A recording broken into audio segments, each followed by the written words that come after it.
Okay, so good day everyone. So this video is purposely created para guided po ang ating mga school screening committee on how to validate the documents uploaded by the applicants in the MIS.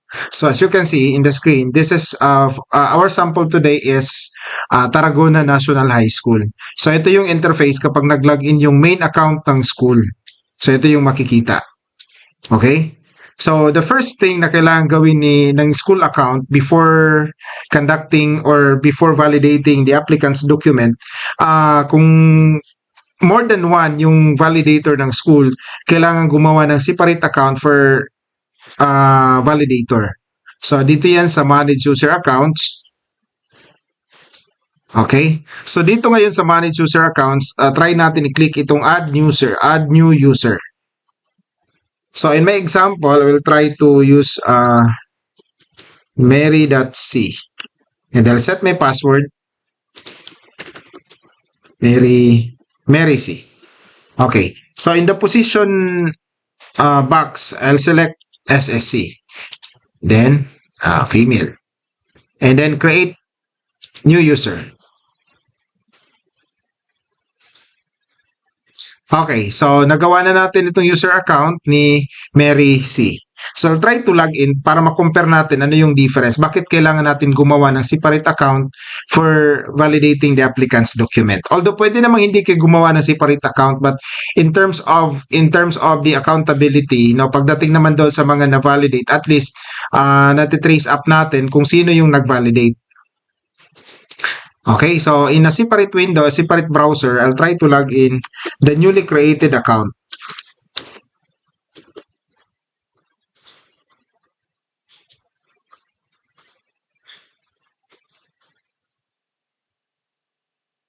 Okay, so try to observe the difference. Na kung titingnan natin, the same school, Tarragona National High School pa din, and then ito yung main account. Kung titingnan natin, dito sa may sidebar, yung ginawa nating account intended only for the school screening committee. So limited yung kanyang access dito sa sidebar. Unlike to the main account, andyan na lahat, no? The school profile, the school personnel, and then recruitment and other features ng MIS on the school account. So, sa ginawa natin ngayon, nag-create tayo ng new account, so safety tayo, no, hindi na access. Let's say for example, ayaw naman nating ipa-access yung other details, no, doon sa ating SSC. So ito yung solution. But again, this is an option for the school. So pwede kayong mag-validate using this main account or pwede kayong gumawa ng separate account para simultaneous kayong mag-validate. So in your school, let's say for example, 3 kayo, so pwede kayong gumawa ng 3 account and then pwede kayong magsabay-sabay na mag-validate. Okay? So, paano ba mag-validate ng document? Again, pwedeng dito sa newly created account natin, sa recruitment, and then job vacancies. So, pwede din dito sa main school account, dito sa recruitment, and then job vacancies. So, depende sa inyo saan nyo gustong anong user account ang gagamitin. So dito, tuloy na lang natin. So sa pag-click natin ng job vacancies, ito yung lalabas na screen, no? So teacher 1 secondary, as you can see, we have 7 applicants, and then for teacher 1 for senior high, again, you will have 7 applicants. So to check kung sino-sino ba yung mga applicants na yan, i-click lang natin ito. Ayan. So, sila yung 7 applicants. No? Sila yung 7 applicants for this position. So, dito naman ngayon sa junior high or for the secondary, you also have 7. Click natin. Ayan. So, ito na po yung 7 applicants na kailangan nating i-validate. So dito ngayon, let's start with dito sa first applicant. Actually, hindi to siya naka-sort, no? According sa date ng kailang application, kaya naka-sort ito according to their last name. So the first applicant na nakikita natin dito ay si Bito Con, no? Si Bito Con. So try natin, i-click natin itong view applicant information.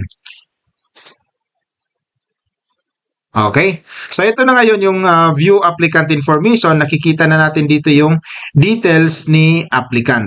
Pagka ganito yung interface, ibig sabihin dito sa part na ito, nakapag-upload na siya. Kasi pag hindi nakapag-upload, walang makikitang icon dito. Yan. So i-check na lang natin. No? Omnibus Sworn Statement, click natin. So yan, mag-open na yung file. So, sa tingin mo, okay naman po yung uploaded documents, the letter of intent for voter's ID, personal data sheet, i-check lang natin yan pa isa-isa. And dito also sa education, sa trainings and seminars, i-click lang natin itong mga icon na ito, ilalabas din yung kanyang file mismo. Okay?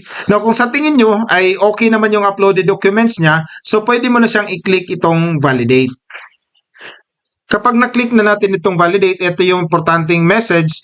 By clicking OK button, you certify that you have validated the submitted documents in the system against the documents presented by the applicants. Kapag na-click na natin itong OK, automatic recorded na siya, validated, and then, of course, kasabay nung record na yon is kung sino po yung nag-validate. Of course, itong account na ginamit natin ngayon, siya yung ma-record na doon sa system. And by the way, in terms of the changes na ginagawa natin ngayon sa system, please take note na itong ginagamit natin ngayon ay local. So ito po ay backup, hindi ito yung live database. So whatever the changes na gagawin natin dito sa system ay walang problema. Hindi siya maka-apekto doon sa actual database. Okay? So balikan lang natin. Again, click lang natin yung OK kung na-validate na natin yung documents na the same documents uploaded to the system and the submitted hard copy. Click natin itong OK. So, okay na. So, dito, kung titingnan mo dito ngayon, nagiging ano na lang siya, 6 entries na lang. So, ibig sabihin, nabawasan tayo ng isa since nag-validate tayo ng isang applicant. So, next applicant, let's say for example, ito, i-click na natin ito si Madi Lim or Lim Madi. Okay, click natin itong view applicant information. So si Lim Madi, siya yung ating example ng nag-apply pero hindi nag-upload ng document. So ito yung interface niya. So ngayon, as mentioned kanina, nag-apply siya pero hindi nag-upload ng kanyang documents. Kung titingnan natin dito sa appendices, walang laman. Sa education, wala ding laman. So bakit kailangan pa natin siyang i-validate kung ganun wala namang laman? So ignore na lang natin. But of course, itong system natin, since nakita natin na nagsubmit naman po siya ng application, the system will also serve as your communication platform for the applicant. So, pwede kang mag-message kay applicant. Okay, click lang natin itong view application status. Okay, then dito sa remarks or comment, dito tayo maglalagay ngayon. Please submit. Please upload the scan copy of your application documents. Okay, example lang yan. Application documents. And then, click natin itong submit. So, pag naglagay ngayon si applicant, automatic yan ay makikita niya. Kung ano yung naging remarks or comment ni validator. And then at the same time, nati-check din niya if validated na ba yung kanyang documents. Kung hindi pa naman na-validate, alam niya kung ano yung reason. Bakit hindi siya na-validate? So going back kanina, dito sa job vacancies, di ba nag-validate tayo? Nag-validate tayo ng isang applicant. So ngayon, titingnan natin, kanina 7, ngayon nananatili siyang 6 because hindi naman natuloy yung validation natin kay Madi Lim because of wala naman siyang attachment. So 6 pa rin. Pero nakapag-validate tayo ng isa. And then dito sa system, actually may mga validated na, i-check na lang natin dito. List of validated applicants. So actually maraming validated applicants na. So click lang natin. So ito na po yung magiging printable report na ipipresent natin sa district level. Okay? For endorsement. So this report is actually printable. Ipiprint mo na lang itong list of validated applicants and then to be submitted to the district office. So brief orientation lang din po about dito sa printable report na ito. As you can see, may mga empty spaces po kasi dito. Ibig sabihin, the same applicant. So, applying for 2 positions sa senior high at saka secondary, kaya the same yung kanyang Actually, for this, the same lang yung kanyang information dito. And also, if you notice, hindi nagbago yung number, yung count niya. Ibig sabihin, number 5, siya pa din po yung number 5 dito. Okay, pero actually, may mga ongoing enhancement pa po sa report na ito. Okay, so for signature na lang dito sa bottom part. So yan sa list of validated applicants. Paano kapag nakapag-validate tayo ng applicant and then we want to, gusto natin siyang i-cancel, no? I-undo kasi nagkamali tayo ng pag-validate, expire pala yung kanyang NC2 tapos na-validate natin o kaya kulang yung kanyang attachment tapos na-validate natin. Paano ba siya i-cancel? So to cancel the applicants na validate na. So, walang kakayanan dito ngayon si sub SSC account. Wala siyang access. So, yung gagawin doon, magla-login si main school account. Ito na po yung main school account. Okay? So, dito pa rin sa recruitment, mayroon tayong list of applicants and then the validated applicants. Okay? Now, since na-validate naman natin, nakapag-validate naman tayo, dito sa validated applicants, dito natin makikita lahat ng mga applicants na na-validate natin. Okay? So kanina, na-validate natin itong si Bito Con and then click lang natin itong action kung gusto natin siyang i-cancel. Okay? Yeah. So since na-validate na natin, punta tayo dito sa bottom part. Okay, kung kanina yung button dito is validate, so ngayon undo validation. So meaning cancel mo yung kanyang validation. So before canceling the validation, pwede ka naman ding mag-message dito. Same process pa din. Kasi as mentioned kanina, this will serve also as your communication platform for the school screening committee and the applicants. Pero kung nag-face-to-face naman si applicant, walang problema. So, pwede mo siyang i-cancel or i-undo validation para ma-cancel yung kanyang since na-validate na po siya. So, yan. So, successfully na-cancel na po yung kanyang validation.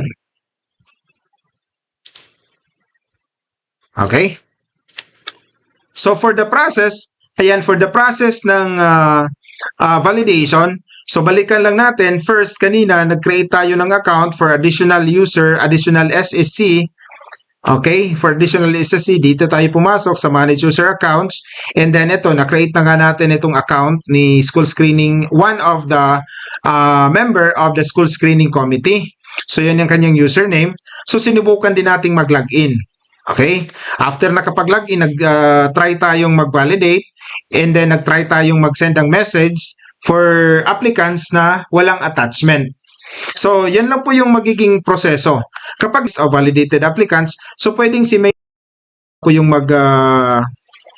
mag-generate, no? Dito pa rin yan sa recruitment and then job vacancies and then list of validated applicants. And then, ang gagawin lang dito, ipiprint out na lang and then submit to the district office. Kasi yung district office naman, meron din silang sariling account. Andun na po yung summary ng mga validated applicants of all the schools within the district. So, sila na po yung magsasubmit dito sa division office. So, for the process,